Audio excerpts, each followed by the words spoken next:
ಸೆಪ್ಟೆಂಬರ್ನಲ್ಲಿ ವೃಷಭ ರಾಶಿಯವರ ರಾಶಿ ಭವಿಷ್ಯ ಬದಲಾಗಲಿದೆಯಾ? ಸೆಪ್ಟೆಂಬರ್ ತಿಂಗಳು ಮುಗಿಯೋದ್ರೊಳಗಡೆ ಈ ಒಂದು ವಿಷಯನ ನೀವು ತಿಳ್ಕೊಳ್ಳೇಬೇಕು. ನಿಮ್ಮ ರಾಶಿ ವೃಷಭ ರಾಶಿನ, ಹಾಗಿದ್ರೆ ಈ ತಿಂಗಳಲ್ಲಿ ನಿಮ್ಗೊಂದು ಬಿಗ್ ಸರ್ಪ್ರೈಸ್ ಕಾಯ್ತಿದೆ. ಜ್ಞಾನಾನಂದಮಯಂ ದೇವಂ ನಿರ್ಮಲ ಸ್ಫಟಿಕಾಕೃತಿಂ ಆಧಾರಂ ಸರ್ವ ವಿದ್ಯಾನಾಂ ಹಯಗ್ರೀವಂ ಉಪಾಸ್ಮಹೆ. ನನ್ನ ಸಮಸ್ತ ಆರಾಧ್ಯಂ ಚಾನೆಲ್ ವೀಕ್ಷಕರೆಲ್ಲರಿಗೂ ಕೂಡ ವಿಭಾ ಶೆಟ್ಟಿ ಮಾಡುವ ನಮಸ್ಕಾರಗಳು. ಮಾಸ ಭವಿಷ್ಯ ಕಾರ್ಯಕ್ರಮಕ್ಕೆ ತಮಗೆಲ್ಲರಿಗೂ ಸ್ವಾಗತ. ಈ ತಿಂಗಳು ಅಂದರೆ ಸೆಪ್ಟೆಂಬರ್ ತಿಂಗಳಲ್ಲಿ ಗ್ರಹಗಳ ಸ್ಥಾನಮಾನದ ಆಧಾರದ ಮೇಲೆ ಏನೆಲ್ಲ ದ್ವಾದಶ ರಾಶಿಗಳ ಮೇಲೆ ಪ್ರಭಾವ ಬೀರುತ್ತೆ ಅನ್ನೋದನ್ನು ನೋಡೋಣ. ಮೊದಲನೇದಾಗಿ ಗ್ರಹಗಳ ಸ್ಥಾನಮಾನ ಹಾಗೂ ಯಾವುದಾದ್ರೂ ಗ್ರಹಗಳ ಬದಲಾವಣೆ ಇದೆಯಾ ಅನ್ನೋದನ್ನ ತಿಳ್ಕೊಳ್ಳೋಣ. ಯಾವ್ಯಾವ ಗ್ರಹಗಳ ಬದಲಾವಣೆ ಇದೆ ಅಂತ ನೋಡೋಕೋದ್ರೆ, ಮೊದಲನೇದಾಗಿ ಇದೇ ತಿಂಗಳ 2ನೇ ತಾರೀಕು ಶುಕ್ರ ಗ್ರಹ ಕನ್ಯಾ ರಾಶಿಯಿಂದ ತುಲಾ ರಾಶಿಗೆ ಅಂದರೆ ತನ್ನ ಸ್ವಕ್ಷೇತ್ರಕ್ಕೆ ತನ್ನ ಪರಿವರ್ತನೆ ಆಗ್ತಾ ಇದೆ.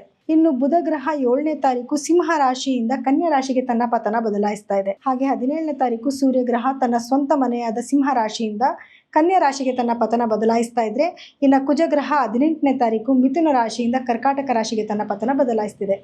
ಹಾಗಿದ್ರೆ ಇನ್ನು ಬೇರೆ ಉಳಿದ ಗ್ರಹಗಳ ಸ್ಥಾನಮಾನ ಹೇಗಿದೆ ಅಂತ ನೋಡಿದ್ರೆ ನೋಡಿ, ಕುಂಭ ರಾಶಿನಲ್ಲಿ ರಾಹು ಸ್ಥಿತನಾಗಿದ್ದರೆ ಮೀನ ರಾಶಿನಲ್ಲಿ ಶನಿ ಸ್ಥಿತನಾಗಿರ್ತಾನೆ. ಹಾಗೆ ಕಟಕ ರಾಶಿನಲ್ಲಿ ಕುಜ ಹಾಗೂ ಗುರು ಗ್ರಹಗಳು ಸ್ಥಿತನಾಗಿದ್ದರೆ, ಇನ್ನು ಸಿಂಹ ರಾಶಿನಲ್ಲಿ ಕೇತು ಹಾಗೂ ಸೂರ್ಯ ಗ್ರಹ ಸ್ಥಿತವಾಗಿರುತ್ತೆ.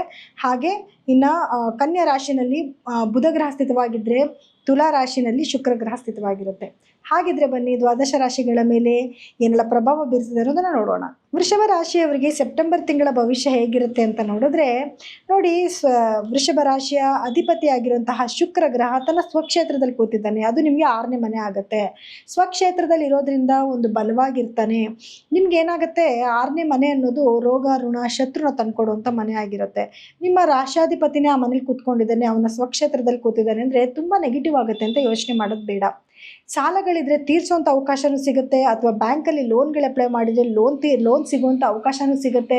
ಇದ್ರ ಜೊತೆಗೆ ನಿಮಗೆ ಏನು ವಿಲಾಸಿ ಜೀವನ ಅನ್ನೋದು ಸಿಕ್ಕತ್ತೆ. ಒಂದು ಒಳ್ಳೊಳ್ಳೆ ಬಟ್ಟೆಗಳು ತೊಗೋಬೇಕು, ಸೀರೆ ತೊಗೋಬೇಕು, ಒಡವೆ ತೊಗೋಬೇಕು, ಈ ರೀತಿಯೂ ಕೂಡ ಸ್ವಲ್ಪ ಖರ್ಚು ಮಾಡ್ತಾ ಇರ್ತೀರ. ಆಲ್ರೆಡಿ ಕಳೆದ ತಿಂಗಳಲ್ಲಿ ಹಬ್ಬಗಳ ಸರಮಾಲೆ ಬಂದಿದೆ, ಅದಕ್ಕೆ ಒಂದಷ್ಟು ಖರ್ಚಾಗಿದೆ. ಸುಧಾರಿಸ್ಕೊತಾ ಇದ್ದೀವಿ ಅನ್ನೋಷ್ಟೊಳಗಡೆ ಇನ್ನೊಂದೇನೋ ಹಬ್ಬನೋ ಏನಕ್ಕೋ ಒಂದು ಫಂಕ್ಷನೋ ಅಥವಾ ಏನಕ್ಕೋ ಒಂದು ತಯಾರಿ ಆಗ್ತಾ ಇರ್ತೀರ, ಅದಕ್ಕೋಸ್ಕರ ಖರ್ಚು ಮಾಡೋಕ್ಕೆ ರೆಡಿ ಆಗ್ತಿರ್ತೀರ, ಕೈಯಿಂದ ಹಣ ಖರ್ಚಾಗ್ತಿರುತ್ತೆ. ಆರೋಗ್ಯ ಸಮಸ್ಯೆ ಏನಾದರೂ ಬರುತ್ತಾ ಅಂತ ನೋಡೋಕ್ಕೋದ್ರೆ ಅಂಥ ಮೇಜರ್ ಪ್ರಾಬ್ಲಮ್ ಏನೂ ಬರಲ್ಲ. ಶುಗರ್ BP ಏನಾದರೂ ಇತ್ತು ಅಂದರೆ ಅದು ಜಾಸ್ತಿ ಆಗೋ ಚಾನ್ಸಸ್ ಇರುತ್ತೆ, ಅಥವಾ ಬಾರ್ಡರ್ ಲೆವೆಲ್ಗೆ ಬರುವಂಥ ಸಾಧ್ಯತೆ ಇರುತ್ತೆ. ಸ್ವಲ್ಪ ಈ ವಿಷಯದಲ್ಲಿ ನೀವು ಕೇರ್ಫುಲ್ ಆಗಿರಬೇಕು. ಸಿಹಿ ಪದಾರ್ಥಗಳನ್ನ ತಿನ್ನೋದನ್ನ ಸ್ವಲ್ಪ ಕಡಿಮೆ ಮಾಡ್ಕೋಬೇಕಾಗತ್ತೆ. ಖರ್ಚಂತೂ ಖಂಡಿತವಾಗ್ಲೂ ಆಗುತ್ತೆ. ಶತ್ರುಗಳ ಕಾಟ ಏನಾದರೂ ಇದೆಯಾ ಅಂದರೆ ಖಂಡಿತವಾಗ್ಲೂ ಶತ್ರುಗಳು ಇದ್ದೇ ಇರ್ತಾರೆ. ಬೂದಿ ಮೇಲೆ ಮುಚ್ಚಿದ ಕೆಂಡದ ಥರ ಪಕ್ಕದಲ್ಲೇ ಜೊತೆಯಲ್ಲೇ ಓಡಾಡ್ತಿರ್ತಾರೆ, ಬಟ್ ನಿಮ್ಗೆ ಗೊತ್ತಾಗಿರೋದಿಲ್ಲ ಅಷ್ಟೇ. ಅದ್ರ ಬಗ್ಗೆ ಸ್ವಲ್ಪ ನೀವು ನೋಡ್ಕೊಬೇಕಾಗತ್ತೆ. ಇನ್ನು ನಿಮಗೆ 3ನೇ ಮನೆ ಅಧಿಪತಿಯಾಗಿರುವಂತಹ ಬುಧ ಗ್ರಹ ಕೂಡ ತನ್ನ ಸ್ವಕ್ಷೇತ್ರದಲ್ಲಿ ಅಂದರೆ ನಿಮ್ಮ 5ನೇ ಮನೆಯಲ್ಲಿ ಸ್ಥಿತನಾಗಿದ್ದಾನೆ. ಸೊ 5ನೇ ಮನೆಯಲ್ಲಿ ನಿಮಗೆ 2ನೇ ಮನೆ ಅಧಿಪತಿ ಇರೋದ್ರಿಂದ ಫಿನಾನ್ಷಿಯಲ್ ಸ್ಟೇಟಸ್ಗೆ ಯಾವುದೇ ರೀತಿಯಾದ ಭಂಗಗಳು ಬರುವುದಿಲ್ಲ. ಹಣಕಾಸಿನ ಅಭಿವೃದ್ಧಿ ಚೆನ್ನಾಗಿರುತ್ತೆ. ಒಂದಲ್ಲ ಒಂದು ರೀತಿಯಲ್ಲಿ ನಿಮಗೆ ಹಣದ ಅಭಿವೃದ್ಧಿ ಆಗ್ತಾ ಇರುತ್ತೆ. ಆದರೆ ಶನಿ ದೃಷ್ಟಿ ಬೀಳ್ತಾ ಇರೋದ್ರಿಂದ ಬರುವಂಥ ಹಣ ನಿಧಾನ ಆಗ್ಬೋದು, ಅಥವಾ ನೀವು ಎಕ್ಸ್ಪೆಕ್ಟೇಷನ್ ಮಾಡಿದಷ್ಟು ಹಣ ಬರದೇ ಇರ್ಬೋದು. ಸ್ವಲ್ಪ ಡಿಲೇ ಅನ್ನೋದು ತೋರಿಸುತ್ತೆ. ಆದರೆ ಖಂಡಿತವಾಗ್ಲೂ ನಿಮಗೆ ಬರಬೇಕಾಗಿರುವಂಥ ಹಣಕಾಸುಗಳು ಬರುತ್ತೆ. ವ್ಯಾಪಾರ ಕೂಡ ಅಭಿವೃದ್ಧಿ ಆಗುತ್ತೆ. ಒಂದು ಕೆಲಸ ಮಾಡ್ತಿರೋರಿಗೆ ಇನ್ನೊಂದು ಮೂಲದಿಂದ ಕೂಡ ಹಣ ಬರುವಂಥ ಸಾಧ್ಯತೆಗಳು ಜಾಸ್ತಿ ಇದೆ. ಇನ್ನು ನಿಮಗೆ ನೋಡಿ, 3ನೇ ಮನೆಯಲ್ಲಿ ಗುರು ಮತ್ತು ಕುಜ ಗ್ರಹಗಳ ಸ್ಥಿತವಾಗಿದ್ದಾವೆ. ಸೊ ಗುರು 3ನೇ ಮನೆಯಲ್ಲಿ ಇರೋದ್ರಿಂದ ನಿಮಗೆ ಧರ್ಮ ಕಾರ್ಯಗಳನ್ನ ಮಾಡೋದ್ರ ಮುಖಾಂತರ ಹಣಕಾಸು ಜಾಸ್ತಿ ಬರುತ್ತೆ, ಅಥವಾ ಆ ಧರ್ಮ ಕಾರ್ಯಗಳನ್ನ ಮಾಡೋಕ್ಕಾಗಿರ್ಬೋದು, ಅಥವಾ ನಿಮ್ಮ ವಾಕ್ಚಾತುರ್ಯಕ್ಕಾಗಿರ್ಬೋದು. ಅಂದರೆ ವಾಕ್ಚಾತುರ್ಯ ತುಂಬ ಚೆನ್ನಾಗಾಗುತ್ತೆ, ನಿಮ್ಮ ಮಾತಿಗೆ ಬೆಲೆನೂ ಬರ್ತಾ ಇರುತ್ತೆ. ಮತ್ತು ನಿಮ್ಮ ಕೆಲಸಕ್ಕೆ ಸ್ವಲ್ಪ ಶ್ರಮ ಕೊಡ್ತಾ ಇದ್ದೀರಾ ಅಂತಂದರೆ ಖಂಡಿತವಾಗ್ಲೂ ನೀವು ಪ್ರಸಿದ್ಧಿ ಆಗೋದಂತೂ ನಿಜವಾಗುತ್ತೆ.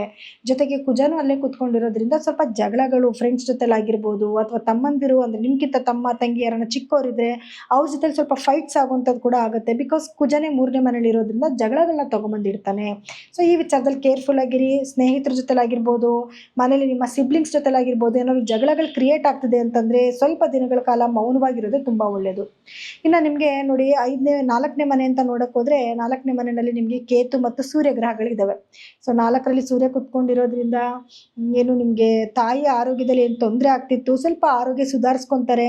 ಹಾಗೆ ನಿಮ್ಗೆ ಏನಾದರೂ ಭೂಮಿಗೆ ಸಂಬಂಧಪಟ್ಟಿದ್ದ ವ್ಯವಹಾರಗಳನ್ನೇನಾದರೂ ಮಾಡ್ತಿದ್ರೆ, ಗೌರ್ಮೆಂಟಿಂದ ಕೆಲಸಗಳೇನಾದರೂ ಆಗಬೇಕಾಗಿತ್ತು, ಯಾವುದನ್ನೋ ರಿಜಿಸ್ಟರ್ ಆಗೋದು ಅಥವಾ ಯಾವುದೋ ಆಫೀಸರ್ ಸೈನ್ ಬೇಕಿತ್ತು, ಅದೆಲ್ಲನೂ ಸರಾಗವಾಗಿ ಆಗುತ್ತೆ ನಿಮಗೆ. ಆದರೂ ಕೂಡ ಕೇತು 4ನೇ ಮನೇಲಿ ಇರೋದ್ರಿಂದ ಕೆಲಸಗಳನ್ನ ಡಿಲೇ ಮಾಡ್ತಾನೆ. ಸ್ವಲ್ಪ ನಿಧಾನಗತಿನಲ್ಲಿ ಕೆಲಸ ಆಗುತ್ತೆ, ಅಥವಾ ಕೆಲಸಗಳಲ್ಲಿ ಏನಾದರೂ ಟ್ರಬಲ್ಸ್ ಬರುವಂಥದ್ದು, ಇವತ್ತಾಗಬೇಕಾಗಿದ್ದ ಕೆಲಸ ನಾಳೆ ಆಗುವಂಥದ್ದು ಅಥವಾ ಆಗದೇ ಇರುವಂಥದ್ದು, ಈ ರೀತಿ ಸ್ವಲ್ಪ ಸಮಸ್ಯೆಗಳನ್ನ ಎದುರಿಸ್ಬೇಕಾಗಿ ಬರುತ್ತೆ. ಇನ್ನು ಸೂರ್ಯನು ಕೂಡ 4ನೇ ಮನೆಯಿಂದ 5ನೇ ಮನೆಗೆ ಹೋಗ್ತಾನೆ. ಅವಾಗೂ ಕೂಡ ನಿಮಗೆ ಒಳ್ಳೆ ಅನುಕೂಲಗಳೇ ಆಗುತ್ತೆ, ಯಾವುದೇ ಸಮಸ್ಯೆಗಳಿಲ್ಲ. ನಿಮಗೆ ಪಿತ್ರಾರ್ಜಿತ ಆಸ್ತಿ ಅಂದರೆ 17th ನಂತರ ಪಿತ್ರಾರ್ಜಿತ ಆಸ್ತಿ ಬರುವಂಥದ್ದಾಗಿರ್ಬೋದು, ಅಥವಾ ನಿಮ್ಮ ಮಕ್ಕಳಿಗೆ ಆರೋಗ್ಯದಲ್ಲಿ ಏನಾದರೂ ಪ್ರಾಬ್ಲಮ್ ಆಗ್ತಿತ್ತು ಅಂದರೆ ಅಭಿವೃದ್ಧಿ ಆಗುವಂಥದ್ದಾಗಿರ್ಬೋದು, ಮಕ್ಕಳಿಂದ ಏನಾದರೂ ಖುಷಿ ವಿಚಾರಗಳನ್ನ ಕೇಳುವಂಥದ್ದಾಗಿರ್ಬೋದು, ಏಜ್ ಕರೆಕ್ಟಾಗಿ ಬಂದಿದ್ದಾರೆ, ಮಕ್ಕಳು ಕೆಲಸ ಟ್ರೈ ಮಾಡ್ತಿದ್ದಾರೆ, ಗೌರ್ಮೆಂಟ್ ಜಾಬಿಗೆ ಟ್ರೈ ಮಾಡ್ತಿದ್ದಾರೆ ಅಂದರೆ ಸಿಗುವಂಥ ಸಾಧ್ಯತೆಗಳು ಕೂಡ ಜಾಸ್ತಿ ಇರುತ್ತೆ. ಅಥವಾ ಸ್ಕಾಲರ್ಶಿಪ್ ಸಿಗುವಂಥದ್ದು ಇದು ಕೂಡ ಆಗುತ್ತೆ. ಮಕ್ಕಳಲ್ಲಿ ಒಂದು ಸ್ವಲ್ಪ ಬುದ್ಧಿವಂತಿಕೆ ಕೂಡ ಜಾಸ್ತಿ ಆಗುತ್ತೆ. ಇನ್ನು 6ನೇ ಮನೆ ಅಂತ ನೋಡೋಕೆ ಬಂದಾಗ 6ನೇ ಮನೇಲಿ ಶುಕ್ರನೇ ಸ್ಥಿತನಾಗಿದ್ದಾನೆ. ನಾನು ಆಗಲೇ ಹೇಳಿದೆ ಸ್ವಕ್ಷೇತ್ರದಲ್ಲಿದ್ದಾನೆ, ಏನೆಲ್ಲ ಆಗುತ್ತೆ ಅಂತ ಹೇಳ್ಬಿಟ್ಟು. ಇನ್ನು 7th ಹೌಸ್ ಅಂತ ನೋಡೋಕೆ ಬಂದಾಗ ಗುರುವಿನ ದೃಷ್ಟಿ 7ನೇ ಮನೆ ಮೇಲೆ ಇರೋದ್ರಿಂದ ಗಂಡ ಹೆಂಡತಿ ಮಧ್ಯೆ ಇದ್ದಂಥ ಸಣ್ಣ ಪುಟ್ಟ ಭಿನ್ನಾಭಿಪ್ರಾಯಗಳು ಕೂಡ ಕ್ರಮೇಣ ಕಮ್ಮಿ ಆಗುತ್ತೆ. ಒಬ್ಬರ ಮೇಲೊಬ್ಬರಿಗೆ ಪ್ರೀತಿ ವಿಶ್ವಾಸ ಗೌರವ ಜಾಸ್ತಿ ಆಗುತ್ತೆ, ಒಂದು ಮರ್ಯಾದೆ ಜಾಸ್ತಿ ಆಗುತ್ತೆ. ಸೊ ಇದೆಲ್ಲ ಒಂದು ಪುಣ್ಯದ ವಿಷಯ ಅಂತ ಹೇಳ್ಬೋದು. ಅದಕ್ಕೆ ಹೇಳೋದು ಗುರು ದೃಷ್ಟಿ ಬಿತ್ತು ಅಂದರೆ ಕೋಟಿ ಪುಣ್ಯ ಬರುತ್ತೆ ಅಂತ ಅಂದ್ಬಿಟ್ಟು.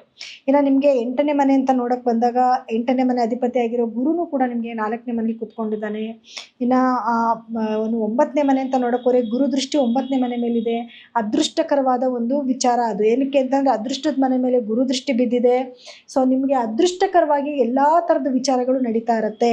ಸ್ವಲ್ಪ ನಿಮಗೆ ಸ್ಟ್ರಗಲ್ ಆಗ್ಬೋದು, ತೊಂದರೆ ಆಗ್ಬೋದು, ನೋವುಗಳಾಗ್ಬೋದು, ಆದರೆ ಅದೃಷ್ಟ ಬದಲಾವಣೆ ಆದಂಗೆ ಖಂಡಿತವಾಗ್ಲೂ ಈಸಿಯಾಗಿ ನಿಮ್ಮ ಕೆಲಸಗಳು ಆಗುತ್ತೆ. ಮತ್ತು ಕೆಲವೊಂದು ನಿಮಗೆ ನೀವು ಅಂದ್ಕೊಂಡೇ ಇರಲ್ಲ, ಎಕ್ಸ್ಪೆಕ್ಟೇಷನ್ನೇ ಮಾಡಿರಲ್ಲ, ಅಂಥದ್ದು ನಿಮ್ಮ ಕೈಗೆ ಬಂದು ಸೇರುವಂಥದ್ದು ಕೂಡ ಆಗ್ತಾ ಇರುತ್ತೆ. ಇನ್ನು 10ನೇ ಮನೇಲಿ ರಾಹು ಕೂತ್ಕೊಂಡಿದ್ದಾನೆ. ನೀವೇನಾದರೂ ಔಟ್ ಆಫ್ ಕಂಟ್ರೀಸ್ಗೆ ಹೋಗಬೇಕು ಅಂದ್ಕೊಂಡಿದ್ರೆ ಅದ್ರ ಕೆಲಸದ ನಿಮಿತ್ತ ಆಗಿರ್ಬೋದು, ಅದಕ್ಕೆ ಅವಕಾಶಗಳನ್ನ ಕೊಡ್ತಾನೆ. ವ್ಯಾಪಾರದಲ್ಲಿ ಅಭಿವೃದ್ಧಿ ತೊಗೊಂಬಂದು ಕೊಡ್ತಾನೆ. ಹೊಸ ಹೊಸ ಕೆಲಸಗಳನ್ನ ಮಾಡೋದಕ್ಕೆ ಅವಕಾಶ ತಂದು ಕೊಡ್ತಾನೆ. ಆದರೂ ಕೂಡ ರಾಹು ಒಳ್ಳೆಯದು ಕೆಟ್ಟದ್ದು ಎರಡನ್ನೂ ಮಾಡಿಸೋದ್ರಿಂದ ಸ್ವಲ್ಪ ಕೇರ್ಫುಲ್ಲಾಗಿ ಹೆಜ್ಜೆ ಇಡಬೇಕು. ಯಾವುದನ್ನು ನಂಬಬೇಕು, ಯಾವುದನ್ನು ನಂಬಾರ್ದು ಅನ್ನೋದನ್ನು ಯೋಚನೆ ಮಾಡಿ ಮುಂದಕ್ಕೆ ಹೋಗಬೇಕಾಗತ್ತೆ. ಇನ್ನು ನಿಮಗೆ 11ನೇ ಮನೆ ಅಂತ ಬಂದಾಗ ಶನಿ ಗ್ರಹ ಅದೇ ಜಾಗದಲ್ಲಿ ಸ್ಥಿತನಾಗಿದ್ದು ಒಳ್ಳೆ ಯೋಗ ಭಾಗ್ಯಗಳನ್ನ ನಿಮ್ಗೆ ಆಲ್ರೆಡಿ ಕೊಡ್ತಾ ಇದ್ದಾನೆ. ವಕ್ರ ಸ್ಥಿತಿಲಿರೋದ್ರಿಂದ 10ನೇ ಮನೆ ನೋಡ್ತಾ ಇದ್ದಾನೆ. ಆದರೂ ಕೂಡ ನಿಮಗೆ ಯಾವುದೇ ರೀತಿಯಾದ ಮೋರ್ ಪ್ರಾಬ್ಲಮ್ ಅನ್ನೋದನ್ನೇ ನಿಮಗೆ ಕೊಡೋದಿಲ್ಲ. ಗುರು ದೃಷ್ಟಿನೂ ಕೂಡ ಅಲ್ಲೇ ಬೀಳ್ತಾ ಇರೋದ್ರಿಂದ ಖಂಡಿತ ನಿಮಗೆ ಬರುವಂಥ ಲಾಭದಲ್ಲಿ ಏನಾದ್ರು ನೆಗೆಟಿವ್ ಆಗ್ತಿದ್ರು ಕೂಡ ಅದನ್ನು ತಡೆದು ನಿಮಗೆ ಲಾಭನ ತೊಗೊಂಬಂದು ಕೊಡ್ತಾನೆ. ನೀವು ಎಕ್ಸ್ಪೆಕ್ಟೇಷನ್ ಏನು ಮಾಡಿರ್ತೀರೋ ಆ ಎಕ್ಸ್ಪೆಕ್ಟೇಷನ್ ಹಣ ನಿಮ್ಮ ಕೈಗೆ ಬಂದು ಸೇರುತ್ತೆ. ನೋಡಿ 12ನೇ ಮನೆ ಅಧಿಪತಿ ಆಗಿರುವಂತಹ ಕುಜಗ್ರಹನು ನಿಮಗೆ 3ನೇ ಮನೆಯಲ್ಲೇ ಬಂದು ಕೂತ್ಕೊಂಡಿದ್ದಾನೆ. ಗುರು ಒಟ್ಟಿಗೆ ಕೂತ್ಕೊಂಡಿದ್ದಾನೆ. ನಾನು ಆಗಲೇ ಹೇಳಿದೆ, ಸಿಬ್ಲಿಂಗ್ಸ್ ಜೊತೆಯಲ್ಲಿ ಪ್ರಾಬ್ಲಮ್ ಆಗ್ಬೋದು, ಅಥವಾ ಫ್ರೆಂಡ್ಸ್ ಜೊತೆಲಿ ಪ್ರಾಬ್ಲಮ್ ಆಗ್ಬೋದು, ನಿಮ್ಮ ಮಾತಿಂದ ನಿಮ್ಗೆ ಏನಾದ್ರು ಕೆಲವು ಸಮಸ್ಯೆಗಳು ಬರಬಹುದು. ಸ್ವಲ್ಪ ಕೇರ್ಫುಲ್ ಆಗಿದ್ರೇ ಒಳ್ಳೆಯದು. ಇನ್ನು ಪರಿಹಾರವಾಗಿ ಏನು ಮಾಡ್ಕೋಬೇಕು ಅಂತ ನೋಡಿದ್ರೆ, ನೋಡಿ ಪ್ರತಿದಿನವೂ ಕೂಡ ನೀವು ನಿಮ್ಮ ರಾಶಾಧಿಪತಿನ ಚೆನ್ನಾಗಿಟ್ಕೋಬೇಕು. ಯಾವಾಗಲೂ ನಾವು ಚೆನ್ನಾಗಿದ್ದರೆ ಮಾತ್ರನೇ ಬೇರೆಯವ್ರಿಗೆ ನಾವೇನಾದರೂ ಒಂದು ಹೆಲ್ಪ್ ಮಾಡೋಕ್ಕಾಗತ್ತೆ. ಮನೆ ಯಜಮಾನರು ಚೆನ್ನಾಗಿದ್ದರೆ ಮಾತ್ರ ದುಡ್ದು ತೊಗೊಂಬಂದು ಮನೆಗೆ ಹಾಕೋಕ್ಕಾಗತ್ತೆ ಅಂತಾರಲ್ಲ, ಹಾಗೆ ನಿಮ್ಮ ರಾಶಾಧಿಪತಿನ ಬಲ ಮಾಡ್ಕೋಬೇಕು. ಪ್ರತಿದಿನವೂ ಕೂಡ ನೀವು ಲಕ್ಷ್ಮಿ ಅಷ್ಟೋತ್ರಗಳನ್ನ ಕೇಳುವಂಥದ್ದು, ಲಕ್ಷ್ಮಿ ಮಂತ್ರನ ಹೇಳ್ಕೊಳ್ಳೋದು, ಲಕ್ಷ್ಮಿ ಗಾಯತ್ರಿ ಮಂತ್ರ ಅಂತ ಬರುತ್ತೆ. ಆ ಮಂತ್ರನ ಪ್ರತಿದಿನ ನೀವು ಲೈಫ್ ಟೈಮ್ ಪಠನೆ ಮಾಡಿ, ಅದೆಲ್ಲ ನಿಮಗೆ ಅದೃಷ್ಟನ ತೊಗೊಂಬಂದು ಕೊಡುತ್ತೆ. ಎಂಥ ಸಂಕಷ್ಟದಲ್ಲಿದ್ದರೂ ಕೂಡ ನಿಮ್ಮನ್ನು ಪಾರು ಮಾಡೋದಕ್ಕೆ ಇದೊಂದು ಅವಕಾಶ ಆಗುತ್ತೆ.